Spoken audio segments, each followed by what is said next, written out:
why don't we do just a quick round of intros? Give us your name, org, and one thing that you're particularly proud of from your product or company in the past quarter. Yeah, thanks. Great to be here. So I'm Michael, co-founder and CEO of Euler. We provide infrastructure for building credit markets, and the thing I'm most proud of has been our growth trajectory for the past over the past year. We relaunched with a V2 in September last year, and we've managed to grow to 4 billion in total deposits this year. And yeah, I'm just most proud of the resilience shown by our team in coming back and growing to where we are today. Hi everyone, my name is Sonya. I'm a co-founder at 3F Labs, one-click levered looping strategy for RWAs. And I was previously at Steakhouse Financial, an on-chain asset manager. And this year we were very proud of the DeFi mullet, which is using DeFi solutions to be distributed through CeFi channels. And most famously, Coinbase Earn had integrated the Steakhouse vaults on Morpho, so that stable coin holders on Coinbase could earn yield through DeFi strategies. Hey everyone, my name's Guy Young, founder of Athena. Came out with our products around 18 months ago now, scaled from around $0 to $17 billion in the first 18 months. We have two separate products. One is a synthetic dollar, which you can think about as a sort of tokenized delta neutral position or cash and carry. And then the second is a plain vanilla stablecoin that we issue alongside USDE. Most proud of the fact that we're still here today, I guess, from this weekend's events. Stani Kulechov, the founder and CEO of Aave Labs, and we built the Aave protocol, which is the largest DeFi protocol facilitating lending and borrowing. Essentially, can supply cryptographic assets and earn interest, and at the same time use those assets as a collateral to borrow stable coins. Aave has grown to be as big as 75 billion in net deposits, and half of that is roughly been 15 billion in stable coins. Operating mainly on Ethereum, but other L2s and networks as well. Aave has been around since 2020, so for the past 5 years, and seeing multiple cycles, ups and downs, including last weekend, and also being very proud to be here and surviving over the last Friday. Great. Yeah, we are going to be discussing rate markets, but I feel like it would be a dereliction of journalistic duty not to ask you a little bit more about your experiences on Friday. How did it go for your protocol or your team? We can start again with Stani. Yeah, I mean, it was. I had a really good Friday. To be honest, I had a really good dinner, and typically what I do before I go to bed, I check the markets and I look into all the different markets we have on Aave, and pretty much catch up with latest messages. And when I was going to sleep, I put my phone on the table to charge, and as I released my hand, the phone actually started to ring, and I got a message from PagerDuty as well, and apparently the market was melting at that point, and that was just like 15 minutes after I closed my laptop. So I went back to the computer, and as you know, DeFi protocols, they run autonomously, so there's not much really you can do, and they get stress tested based on the parameters and based on the risk assessment that has been done before these types of events happen. So when I saw all the communications and how much leverage there's been being wiped out of the system across crypto and the pricing, obviously that is a very big shock to us. But eventually things went really well, and the protocol worked incredibly well. We liquidated over 200 million worth of collateral. And that's the native way of the protocol to keep solvency in market turbulences like this. And for me, this was really really scary moment, because Aave and the whole kind of the size of the protocol as it is today, so the stakes are extremely high, but also the volatility and the down cycle of that day was far more beyond what for example FTX and that period actually was. So I was kind of at the same time happy how things ended up, but also can definitely say that it's a really frightening to watch. And I think what effectively happened is that DeFi really proved itself over the weekend, and the more events like this happen and can show how resilient decentralized finance is, that shows really why we're building this technology and why DeFi will win down the line. So it was scary, but at the same time, this kind of stress test really shows why DeFi can be a resilient option to centralized and traditional finance. Guy, please. Yeah, I was stuck on a flight from New York to London while the whole thing was unfolding. Wi-Fi coming in and out from the beginning. I think, contrary to what a lot of people think, there isn't actually a lot for Athena to actually be doing in these scenarios. So for everyone that's not familiar with the product, you are long spot on one side and then you short perpetuals on the other. And when the market tends to break down, you tend to see that actually perpetual prices are actually dislocated below spot prices because everyone's getting liquidated. And so from that perspective, you're actually in a position where you're making a lot more money than you thought you would by being short. And you actually have extreme amounts of unrealized P&L that you hadn't planned for. So the only real thing that the team has to do is like check, is every sort of system functioning, and then start to realize as much of that P&L as possible. I think this is something that the market still hasn't really wrapped their head around, which is they sort of see things blowing up within the derivative market and don't sort of put two and two together, which is actually we're making more money in that scenario rather than being put under pressure. There was obviously a pretty public and well-known sort of like issue in terms of the pricing on a single exchange venue. I think it's a very good example actually of like DeFi Oracle risk management, I think actually being much more superior or like better constructed than what you see within CeFi. So one of the issues here was actually an Oracle price that referenced its own order book as a single source of truth for pricing and then liquidations as well. For anyone who sort of looked at oracles in any depth, it obviously makes no sense to have a single pricing source within that with zero checks or averages to any other source. And so what was happening here was, despite the fact that Athena was honoring multiple billions of redemptions within 5 basis points of par and trading at 30 basis points off of par in DeFi, in the deepest pools of liquidity on chain, which had 9 figures of liquidity there at 0.997, a single exchange was referencing its own price, which was sort of collapsing down as low as 65 cents, and had no check whatsoever to the fact that there were billions of dollars external to that market that were close to one. So it was an unfortunate, obviously, event in terms of users who got hurt by that outcome. I think, from my perspective, our job is to make sure that we never impair the collateral or lose like $1 of collateral that's sitting behind the product, and always service redemptions. There's only so much we can do when it comes to risk management and Oracle design on external platforms that take our product and serve it to their users. So I think from our perspective, we didn't really have a DPEG in terms of primary markets for people to be able to access mint and redeem. The most liquid market that sat on chain within Curve had no DPEG whatsoever. It actually deviated less than USDC versus USDT. It was just a very exchange-specific issue that came about through Oracle pricing, which I think is a good lesson for us to all take seriously going forward. All right.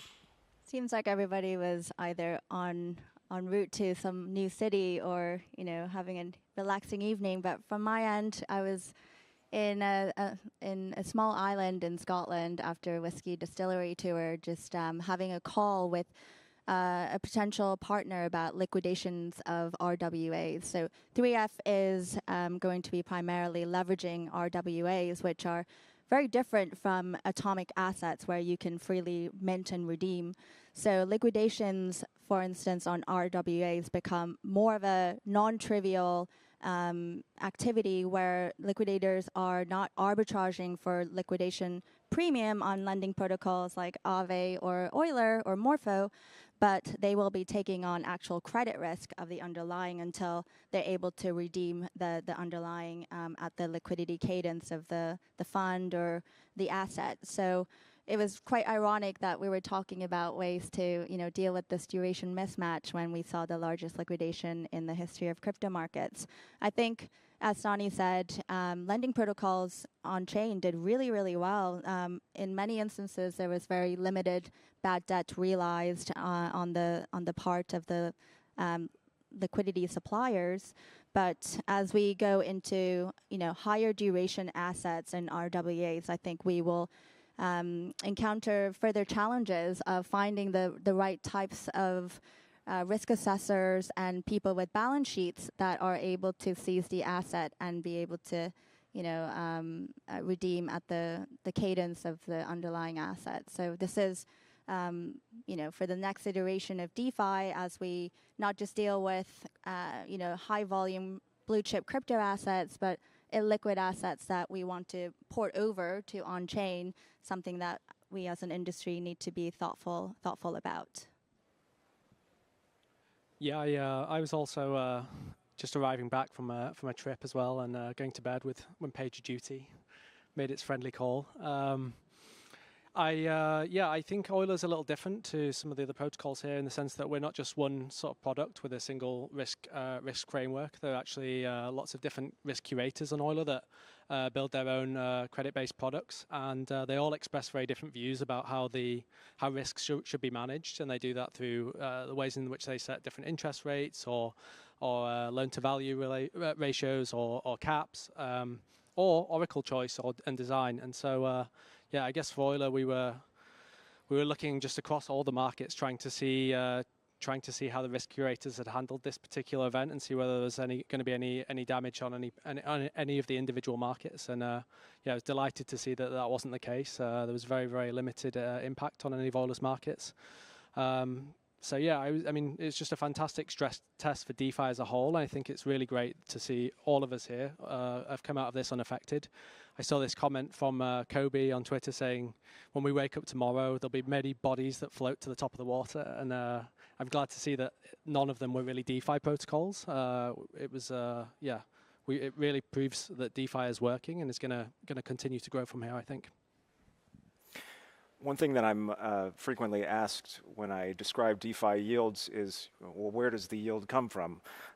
So when we're talking about rate markets, we should just kind of explain about the base rate and what generates any rate above that, whether it's from credit spreads or funding rates or duration or RWAs, which again is this term we can't seem to get away from, but a lot of people dislike it, but it's not very crypto native, but instead of just assets or tokenized assets or whatever. But first of all, maybe to set the stage, are we talking about the T-bill rate or the ETH staking rate as kind of the risk-free rate that is the base rate that we're building upon?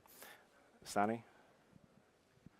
Yeah, I mean, it's actually no mystery where from a lot of the DeFi rates are coming from, and it comes from the actual the kind of like a crypto native sources. So effectively, when there is a market tendency to actually go long on some of these crypto native assets like Bitcoin and Ethereum, that creates interest rate markets on that leverage.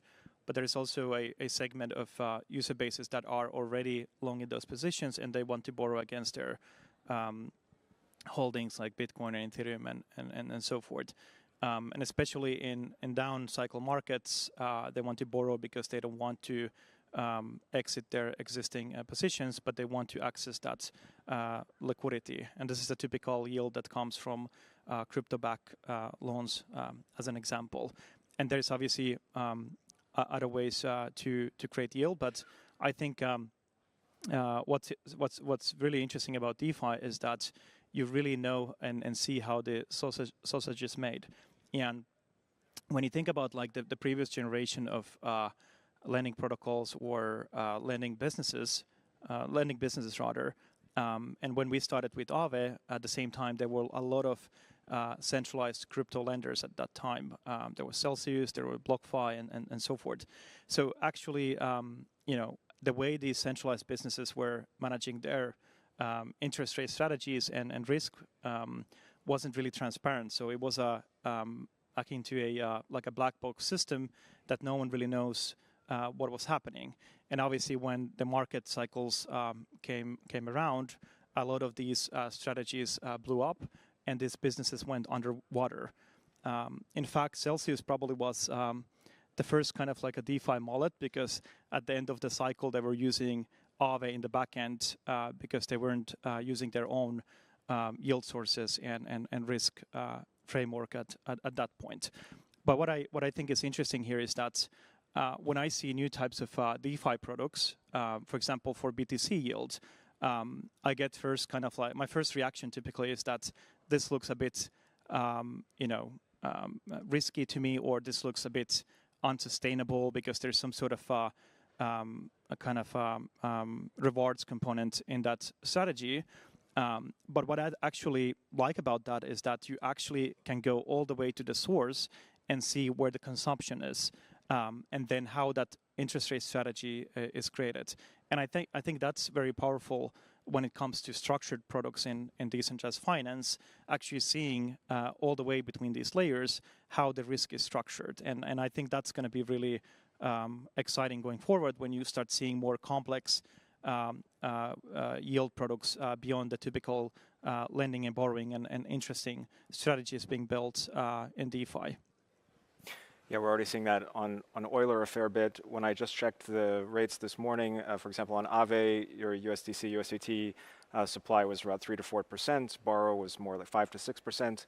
The SUSDE today, that's the staked version of the Athena synthetic dollar, was 5.5%, or at least that's what's shown. I know it's a look-back period. Are you seeing, since the deleveraging event, a compression across the board of yields as a result of some of that demand for leverage, at least temporarily, drying up? Yeah, I think so. This is not a new phenomenon either. What's different this time probably is that there are many other sources of yield on chain. I mean, in the good old days, the main source was, as Stani said, it was people taking crypto-backed loans, and so when the markets crashed, the yields crashed. When the market became more frothy and people got excited, the yields would go up again. I think now with bringing real-world assets on chain, we're starting to see, to your question about that base rate, we're starting to see the emergence of sort of a baseline rate that's related to the T-bill rate or to the staking rate, which kind of is where yields don't really drop below that anymore like they sometimes used to.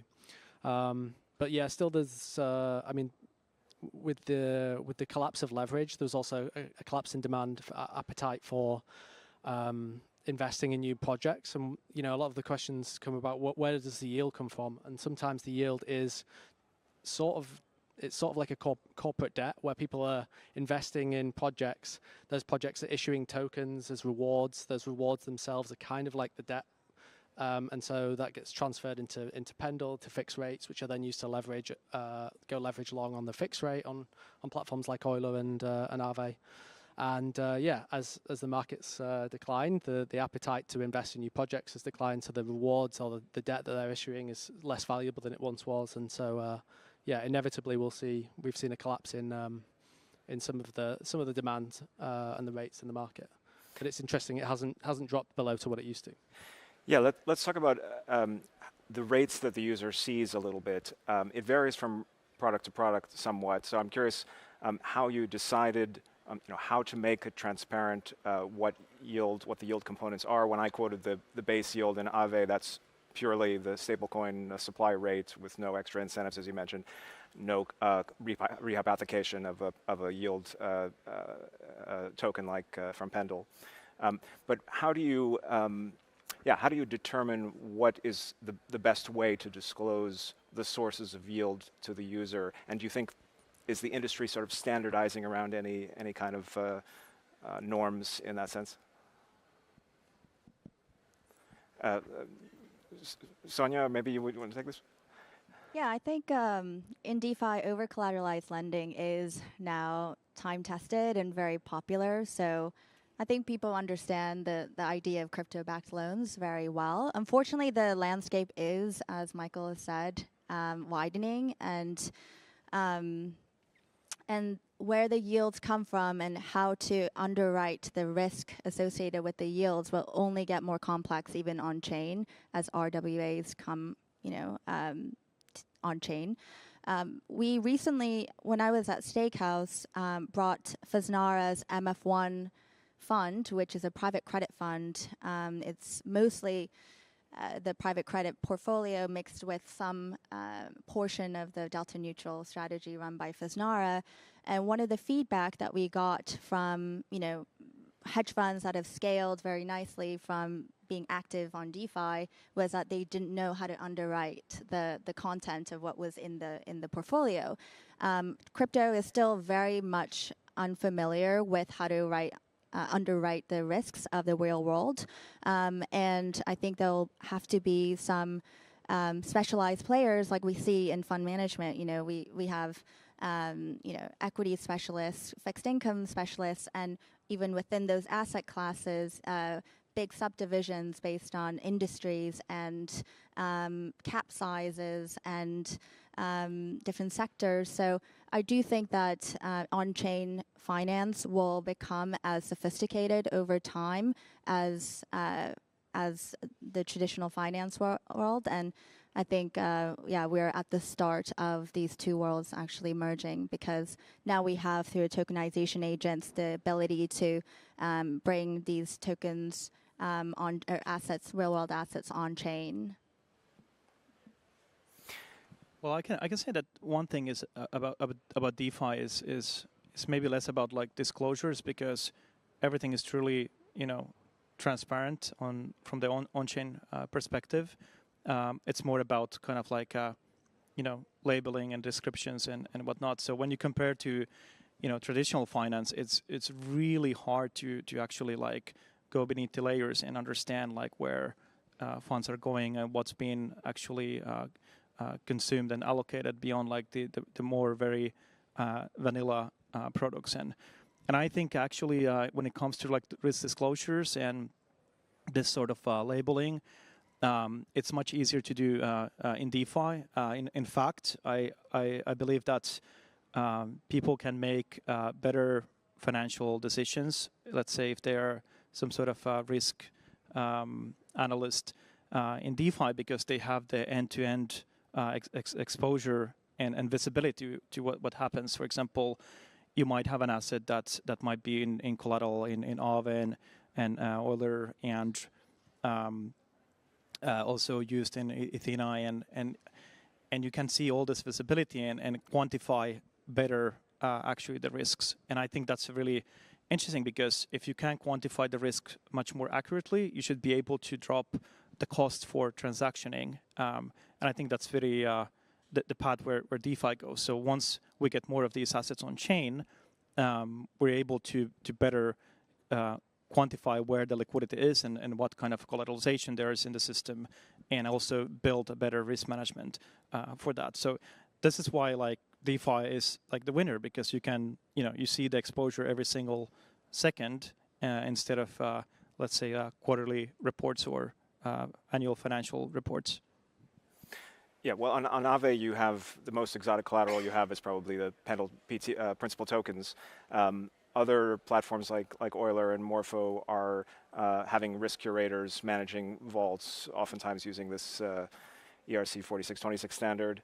And there, I've found at least that if you want to see what is your exposure to different stablecoins, for example, they'll give you kind of a list, but you don't really know in great detail. So that's kind of what I mean. Like, is there a sense in which you're trying to make it more legible, especially to non-degens, where these risks are lying? I think when it comes to these, there's definitely some challenges ahead with the tokenized credit funds. I think it's really important to add disclosures there. Like Stani said, with a lot of crypto-backed loans, you don't need to make disclosures because the real underlying assets are there for everyone to see, and you know exactly what's going on. When you tokenize a fund and then use that as a collateral in a platform, you don't always. There's not a record on chain exactly of what's backing that fund and what's being used. So I think there's definitely work to do in that area with real world assets in particular. More disclosures are probably needed, and it's an evolving part of our industry, and it's probably going to continue to grow. But certainly more work to do on the risk side. We're certainly trying to push curators to keep innovating in that area. And I've spoken to people here about bringing ratings, on chain as well, and trying to figure out how we rate these funds, so that people that are using these products can get a better sense of actually what the kind of risks are, rather than just relying purely on the indicative interest rate as the only measure of risk. Mm-hmm. Guy, how far can we go with delta neutral yield or the tokenized basis trade in terms of it being a rate primitive that can scale? Yeah, I think the way that we sort of conceptualize market sizing, rough numbers at the moment, open interest in derivatives is around 120 to 150 billion dollars at the moment, and that sort of pays 10 to 15% interest rates annualized on average. So really, it's actually one of the only three sources of like $10 billion plus cash flow opportunities a year. It's kind of Binance equity, Tether equity, and then the basis within the futures market, and that's it for $10 billion plus. That market's been growing actually quicker than the underlying asset prices themselves. So if you wind back a year and a half, Bitcoin 50K, the open interest in derivatives market has actually tripled in the same period of time that actually Bitcoin doubled. And so as the market's sort of growing, the contribution of derivatives to the market as a whole is actually growing much quicker than the underlying. All that's to say, I think the rough sort of metrics that we think about, constraints or total size that Athena can be as a percentage of the total, is roughly somewhere in the order of like 25% of total. So even where we sort of peaked out last week at just under $15 billion, I think that number could have been like 25 or 30 in the right sort of conditions in terms of demand for long-sided leverage.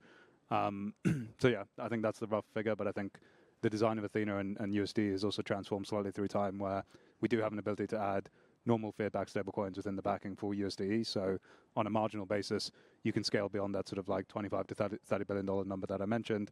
You're just sort of lowering the marginal yield as you're doing that, because obviously the T-bills are at like 4% rather than 10-ish like the PAPs. So yeah, that's the rough way that we sort of think about market sizing. And if you even just compare that to DeFi over-collateralized lending, that as a total market size right now is somewhere in the order of like 10 to $15 billion for like dollar lending in DeFi. So CeFi has and sort of is growing even quicker than over-collateralized lending within DeFi, and it's like a 10 times larger market than what we see on chain right now. Yeah. Sonya, if we want to try to construct something that maps onto TradFi to cleanly describe DeFi rate curves, something like SOFR or IBOR style, what would that look like to you? The on-chain equivalent? Yeah. I think AUSDC or AUSDT comes pretty close, or in the context of Morpho, like Stakehouse USDC Vault exclusively lends against blue chip crypto collateral like BTC and ETH and their derivatives. I think that to me is like the on-chain native base rate. And from there, you can scale the rates through horizontal or vertical means. Horizontal is tranching, vertical is leverage, and we've seen innovations on both ends. To me, Pendle is an instance of horizontal tranching where the PT is fixed and YT is variable based on token incentives or desire for leverage, and then on the vertical expansion side, 3F is innovating on this front. If users want to lever up on any asset, they should be able to, in our opinion, with one click. So that's what we're facilitating. And between the two, you can add incremental risk premium to AUSDC or AUSDT or stake USDC. Who are your borrowers today in 2025, and what do you think needs to happen to try to unlock more institutional capital at scale? Stani? I mean, it's really big range of personas. It ranges from early adopters of DeFi, ranges to institutions and more like a crypto native institutions, but also with the launch of Horizon market, where you can use RWAs as a collateral and borrow stable coins. That's another kind of like a layer of institutional DeFi. I think the range is quite significant. And for example, in case of Horizon, it's a really interesting on-chain repo market where you can access liquidity if you have these tokenized assets, money market funds, credit funds on-chain instead of off-chain. And an event like last Friday is a perfect example where if you have invested into TradFi products, you can pull liquidity really quickly in other places on-chain as a institutional market maker, for example. But at the same time, I keep hearing stories where I meet users around the world that are using Aave for being able to borrow against their house, paying tuition, or any other type of finance goal in real life. And some users, it's about actually taking long on position on these crypto native assets. And I find it actually more than a fascinating use case, because I think there's a really big problem of wealth disparity at the moment, and the wealthier are getting more wealthy, and the chances of being able to have financial freedom is decreasing for a lot of people. So things like Bitcoin, things like Ethereum, and being able to double down is a really big factor for a lot of people who are in the space. But my kind of vision is that we can go beyond these more crypto native assets or RWAs and extend credit to all types of businesses around the world, and also credit to everyone. And I think that's what the on-chain infrastructure is there for. We've been able to figure out the liquidity aggregation piece to the extent that it's relatively easy to aggregate liquidity, and if there's good yield sources and collateral, and directly that liquidity there. The next kind of piece is to bring more of these traditional assets and value on chain, because that scales the DeFi interest rate markets and that yield opportunity to everyone.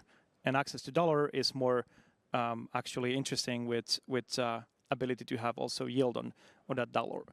But what it provides over the long run is the ability to offer credit globally and having a resilient capital allocation system there. So I think a lot of folks are still early in the space, but down the line, I think we're going to go to a world where DeFi is kind of like the computer of capital allocations for credit in the future.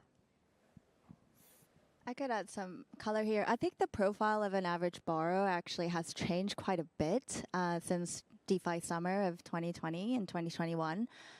Initially, I think a lot of people who were early into crypto, BTC and ETH whales, they didn't want to sell their crypto, so they would borrow against it, stable coins. And then we had crypto native institutions who wanted to do sophisticated strategies like lever looping. But beginning of this year, for instance, Coinbase had allowed CBBTC holders to be able to connect with Morpho and borrow basically on-chain. And I think that transition of crypto natives to now anybody who is a user on Coinbase being able to tap into DeFi infrastructure, I think is very, very powerful. And we're only at the beginning of making DeFi infrastructure and on-chain capital markets available for CeFi users. Yeah, I mean, that kind of expansion of credit, backing, if your collateral is Bitcoin, that works great in bull markets, especially. Maybe in bear markets, you start to see the reversing of flows, and what kind of impact would that have? Or do you think that we sort of have enough diversity in yield sources that that's less of an issue in this, if we have another downtrend?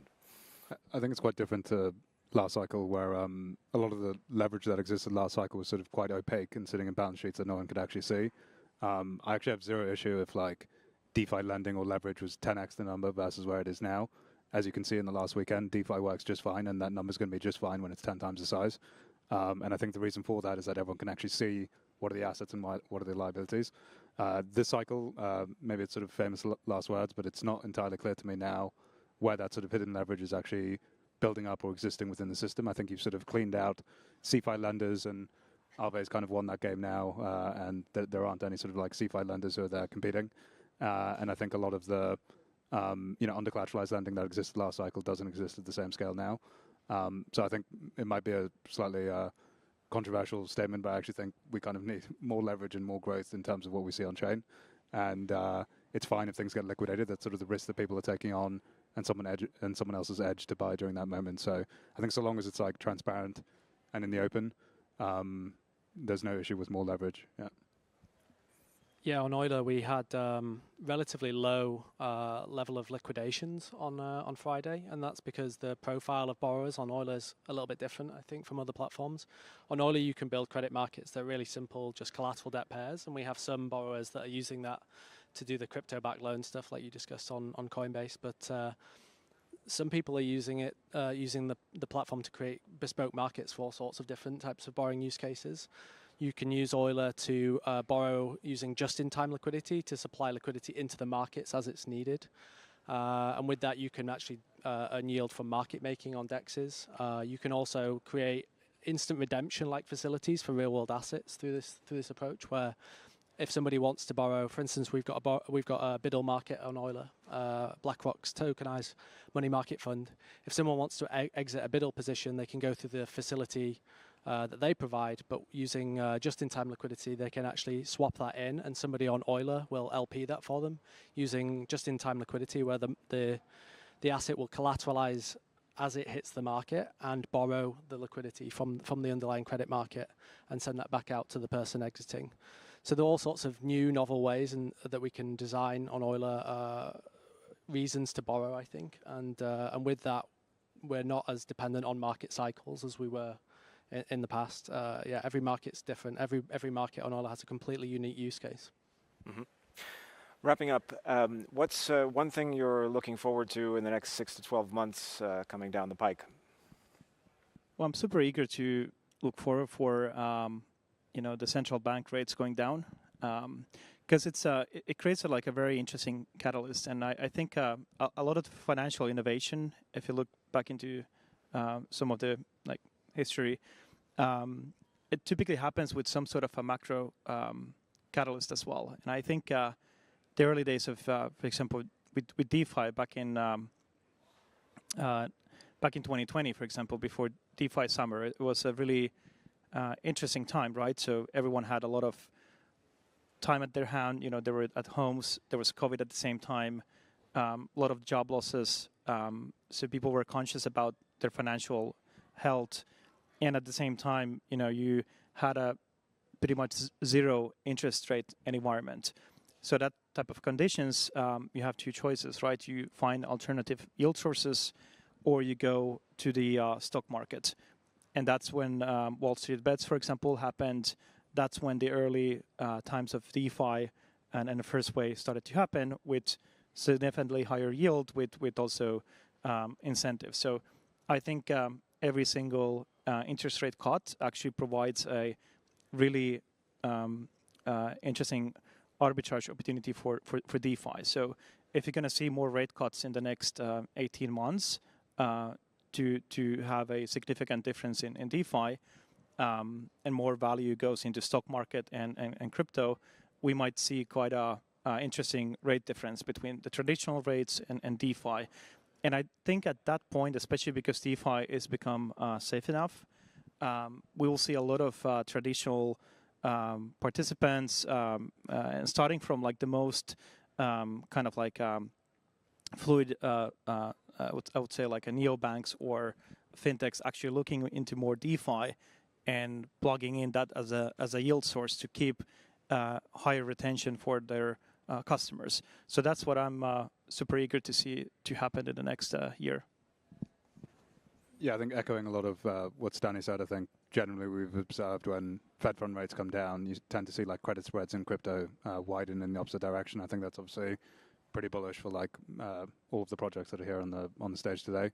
I think one other idea, not really relevant to a core product that Athena has, but I think the growth of equity perpetuals, I think, is the most exciting idea to me in general. I think perpetual swaps are kind of the one true financial innovation which I think is uniquely better than TradFi, just outright, as in terms of an instrument for leverage.